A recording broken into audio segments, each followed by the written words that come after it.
Hello and welcome to the Claret and Blue podcast. My name is Dan Rolinson. I'm joined here this afternoon by John Townley to look at AZ Alkmaar in a bit more detail, a debrief of the game, if you like. Obviously, we did the post-match reaction on Thursday evening. Me and Matt Kendrick did 20 minutes, but half of that was about dogs, puns, football pet peeves. We didn't really talk about the game too much, so I feel like we've had a duty to go into things in a bit more detail. So, John, thank you very much for joining me. We're going to go through AZ Alkmaar for 20 minutes or so as a separate upload, and then later on the channel, there'll be our Inside Bodymore show for Fulham, like our match preview. Some of the comments who watched it on the Friday were like, it's weird watching this back of people who've not seen things of like replays that I've seen because it's now the next day. But that was like, we just got back. Here's our initial thoughts. So we'll talk about the VAR decision, the corner that shouldn't have been a corner, and we'll get to that in a second. But we said how if you'd have just looked at it on paper, I would have expected a 4-1 win at Villa Park and a cagey 2-1 where they go ahead at their place. So for the roles to be reversed is strange, but it's always strange when you play somebody twice back-to-back like that anyway. Not the game that I expected it to be, but important that Villa and Emery found a way to win despite not really being anything special themselves, I didn't think. Yeah, precisely. And I think that's a good thing because we need to overcome these tests before the knockouts, because there'll be a game or a few games. I mean, hell, all of the games could be really difficult, but we could be playing a team who are half decent, like AZ Alkmaar, and we could come unstuck at home and we could lose 1-0 away because while Clement Lenglet's goal should have stood, Villa should not have had that corner. And if they were 1-0, as we were 1-0 down, and we probably shouldn't have had that equaliser, and who knows what would have happened in the last 20 minutes. So it's nice to have the experience of coming back from a goal behind. Even at home, doing it away from home is obviously much harder, but you'd like to think that Villa wouldn't be in a position where they were behind anyway. But if that is the case, yeah, it's nice to have that experience. And that's, as I say, what Emery highlighted after the game. We need to kind of feel our way into the competition because this competition is very different to the Europa League and the Champions League. These are teams that see Villa as a scout. Rightly, probably are the bookies' favourites to win it, even when the Europa League teams come down. Because I was looking last night at the teams who are currently in third place, and you've got, like Slavia Prague, AEK Athens, teams like those who are, decent, but they're not going to be favourites over Villa to win the competition. So we need to take our experiences in each game. Winning 4-1 away to Alkmaar is brilliant for confidence, but it doesn't teach us too much. But I think coming a goal behind against Alkmaar at home probably teaches us a lot more. So good experience and a good probably learning curve as well, I think, for the squad. And just a strange way that it played out, because I wasn't expecting it to be an easy game as such, but because we'd beaten them 4-1 at their place very recently, you think, well, we're better at Villa Park, it should be fairly straightforward.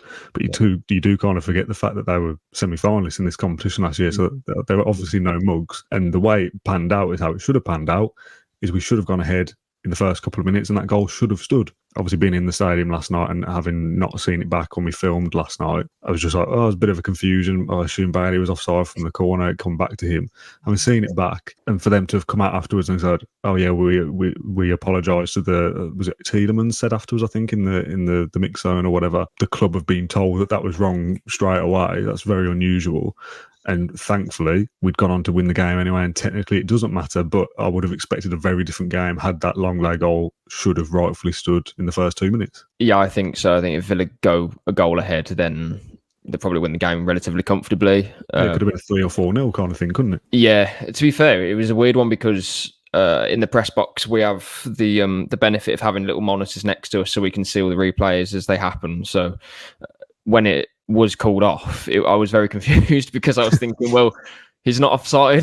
So I was thinking, there must be a rule that I'm not aware of, that maybe it's like last man back or something. If they, that was the only thing. The way the game's going now, I do sit there sometimes and think, I don't know the rules anymore. I don't know what is going on. Yeah, and that's why there weren't many reporters or journalists or whatever, like kind of saying on Twitter, like, by the way, it was onside, like it was wrongly called offside, because no one wants to make the mistake of being told in the comments, you're an idiot, this is the rule, that sort of thing. So that's what I automatically thought. I thought, well, the player who's cleared off the line, was it Pavlidis, I think? Really good clearance, and Watkins should have scored, but there's not much more he could do. The ball's going in. So I just thought, the last man back rule maybe, or something. That's something that I'm just not aware of. So I don't know how VAR got that so wrong, because he was clearly onside, Bailey. So I don't know if there's a mix-up on communication or something like we saw with the Liverpool and Tottenham game. I don't know. That would be the only way I could explain it, because it was quite clearly onside and they checked it. Yeah, I don't know. I don't know whether we get the audio back or whatever it may be. I think the officials were Portuguese, so I presume they would have been communicating in their own language. So I don't know. We haven't seen why it wasn't given, but yeah, ultimately it doesn't matter. But if Villa were to draw that game, then it would be a huge talking point because we would have been robbed of a start that I think would have given us the platform, as you say, Dan, to probably win the game quite comfortably. I suppose these things even out, don't they? That they go ahead, rightfully so. They had a goal ruled out, didn't they? Which was actually a really nice move, to be honest. Yeah, the goal they scored that was offside. They offside many times, thanks to Villa's offside trap doing its thing. Really looking forward to that Villa Spurs game, by the way, in a couple of weeks. That could be quite something, that the two high lines competing against each other.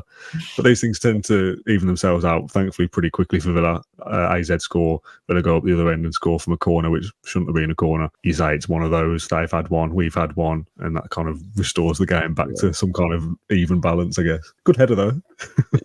Yeah, you don't tend to see them being evened out in the same game. It's usually like over the course of a season, like the table never lies sort of thing. Yeah, I don't know where the official was standing. I know obviously the linesman was his view must have been blocked, but it was never a corner. I think it was Classy, the former Southampton player, who kind of covered around on the back post. And to be fair, from where I was sitting, I thought, it must be a corner as well, because the ball, when it hit Kamara's shin or whatever, I don't know how he's missed, but it went so much over the bar. That's the wrong word, but it went. Yeah, it cleared the bar. Not such a distance. You thought, well, it must have been exactly. Yeah, it must have been a good tackle. And Classy got up, and he was taking some like handshakes off his teammates and stuff. And then when I saw it back, I was like, that's why he wasn't celebrating like he scored a goal, because you were thinking, wow, that's brilliant tackle.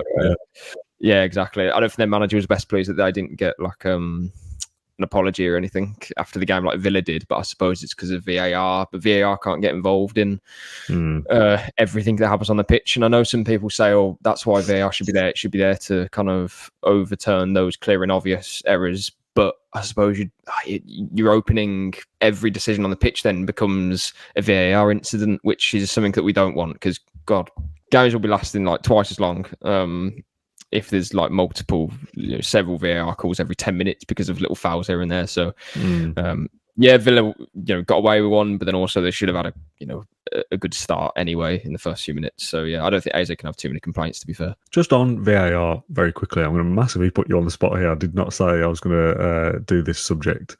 If you were put in charge for the PGMOL to fix it, to change it, to implement it in a different way, do you think there's a better solution to use VAR, or would you be of the mind to scrap it entirely? No, I'm all for VAR when it becomes works in both favour.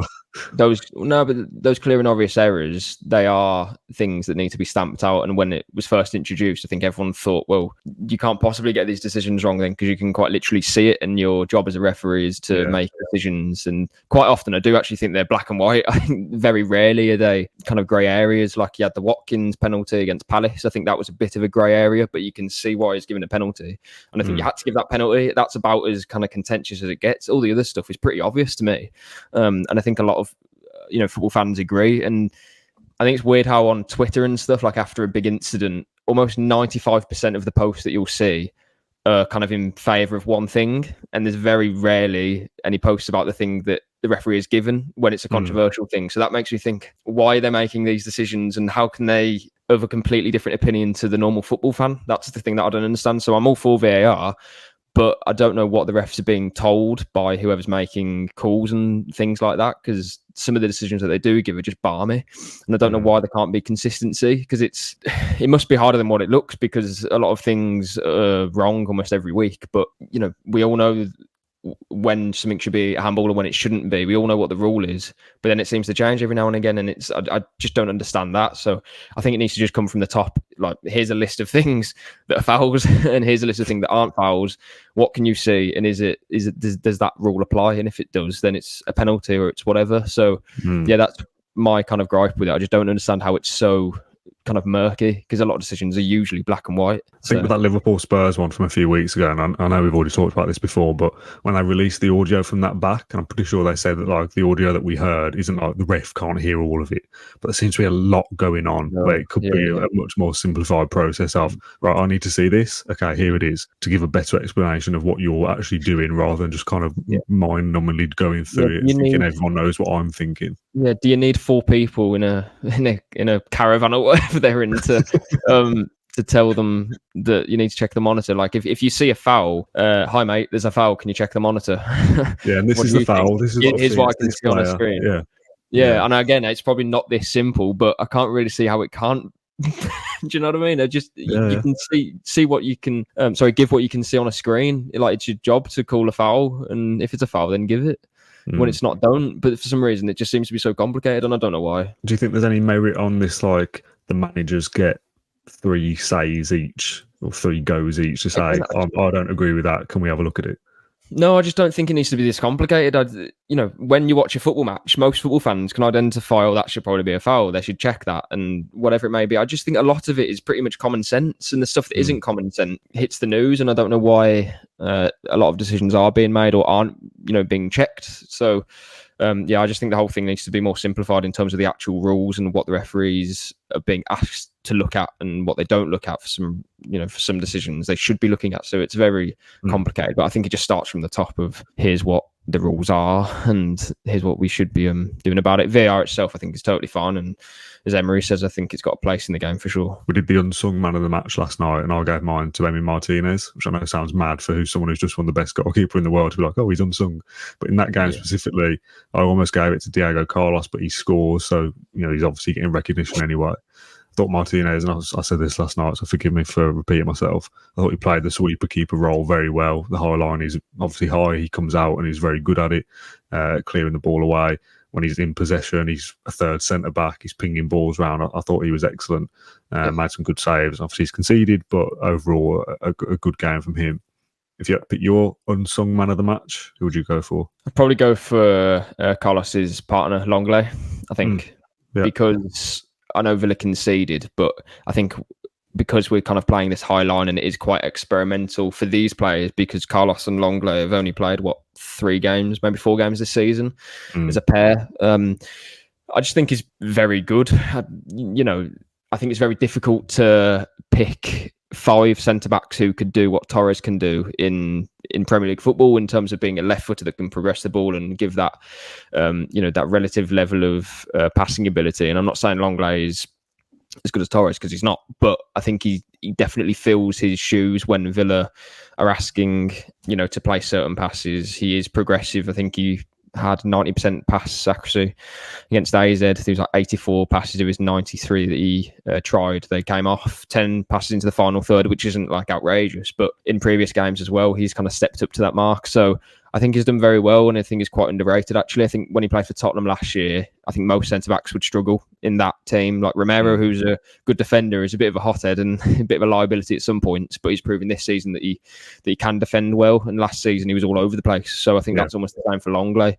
You give them the structure to work in, and they'll prove why they're a good player and why a team like Barcelona signed him a few years ago. So I think he's a very underrated player, and it's a shame for him that he probably can't play Premier League games because he's not going to get above Torres unless he's unavailable. But I think he's very important, especially in the structure that Villa are playing in. Emery says that the players that come in, they need to fit into that structure. He's not going to change it for example, he's not going to suddenly build a team around Tielemans in the Conference League. He's going to ask Tielemans to do what the player does that came out for him, if that makes sense. It's the same for Longley. Longley is going to play exactly how Pau Torres plays.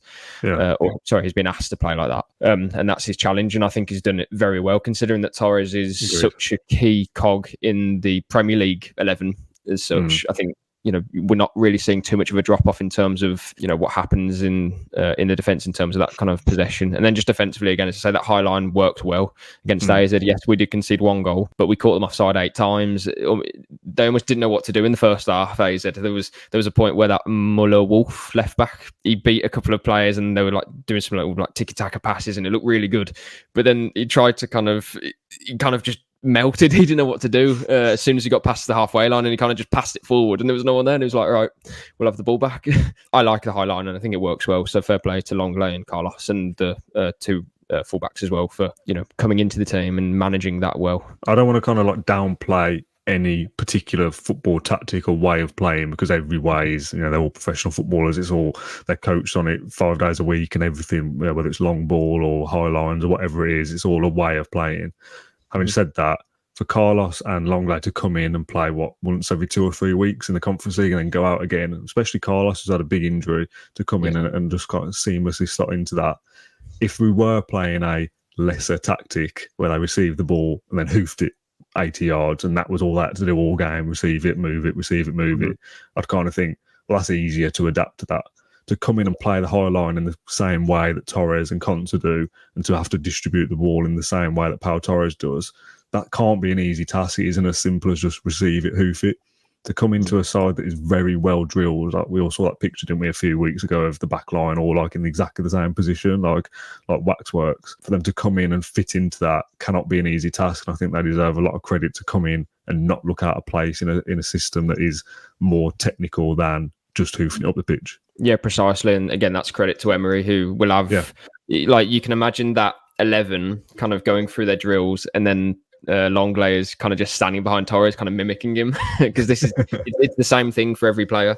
Moreno and Dean have got to do the same thing. Torres and Longley, Carlos and Conte, and across the team. So yeah, credit to them, because as you say, Dan, it's very complex what they're being asked to do, and they must have a lot of pressure doing it as well, because as a centre back, you're in almost no man's land in some ways, because you're thinking, well, one ball over the top can cause us problems, but it doesn't, because they are well organised and they've got Martinez who knows his role, as we mentioned earlier, sweeping. But yeah, just on the ball, Longley, as I said, there's few players in world football who can play as a left-footed centre back and have the passing range of Pau Torres, but Longley has come in and he's filled that role really well, and he's only a lone player, so very smart recruitment as well, I think, from Monchi. Yeah, unusual almost for Villa, at least, for have Longley should have scored a header. Diego Carlos did score a header. He's 2 centre halves. Only Watkins scores a header as well, which we didn't really touch on too much yesterday. But that was a brilliant goal. And obviously, the winner in the end as well. A really good header from Watkins. Kind of well scored, well taken. The chance is a better phrase. And Douglas Luiz, the bit of extra quality that comes on the pitch for 20 minutes or so and changes the game effectively. That ball feels like it came out of nowhere, absolutely on the money for Watkins, and as we've said a million times, it feels like an unbelievably gifted footballer. Yeah, just a moment of magic. When he was warming up, I think he came on around the 70th minute, I think. When he was warming up, he kept just glancing over to Emery, because I think he just knew this is a game that I'm coming on soon, I've got to do something. Yeah, and he was confident enough to at some point he'll have the ball around the edge of the box and he'll make a goal or he'll score a goal. Literally the day before, yesterday, which was Wednesday, Emery spoke about Luiz, about demanding more from him. He wants him to take more responsibility and build up and make more assists, things like that. So basically, Emery sees him as a player who can really get to the top. He can be one of the top midfielders in world football. He's reaching that, I think, to be fair. Luiz, I think, is a top player. I don't think he'd look out of place in any team in Europe. Yes, they'll be interested in him moving forward, but Villa have all the cards because he's on a contract that he signed last year, and yeah, he's just an outstanding footballer. And as I say, Emery can see where he's going to progress from here as well. And to have him as the manager, you'd like to think that Luiz can only see progression in his game still. He's come a long way in the last 12 months, but he's back in the Brazil team now. He's playing out his skin, and as I say, for a 25-year-old to be in that position, don't disrupt your flow, sort of thing. You can have more years at Villa Park developing into the player that Emery knows that he can become, and he can kind of drive Villa towards his own ambitions as well. He wants to play in the Champions League. Villa want to play in the Champions League. Martinez wants to play in the Champions League. All of our players can get to that level, and you just hope that the club can match those ambitions in the coming year or years, shall I say. Right, John, we did settle down to do Inside Bodymore for Fulham and got carried away by talking about Alkmaar, so I'm going to cut this video here and upload it today, get it out ASAP, and tomorrow we'll finish the Inside Bodymore preview for Fulham. So if you've enjoyed this chat, leave a like on the video, get involved in the comments. I feel like we had to do a bit of a deeper debrief on the Alkmaar game because me and Kendrick did not do it justice last night. So the Inside Bodymore show for Fulham will come out tomorrow, which is Saturday. So come back tomorrow for the chat about Emery's press conference and all those kind of things. So John, thanks for joining me on this one, and we'll see you all again tomorrow.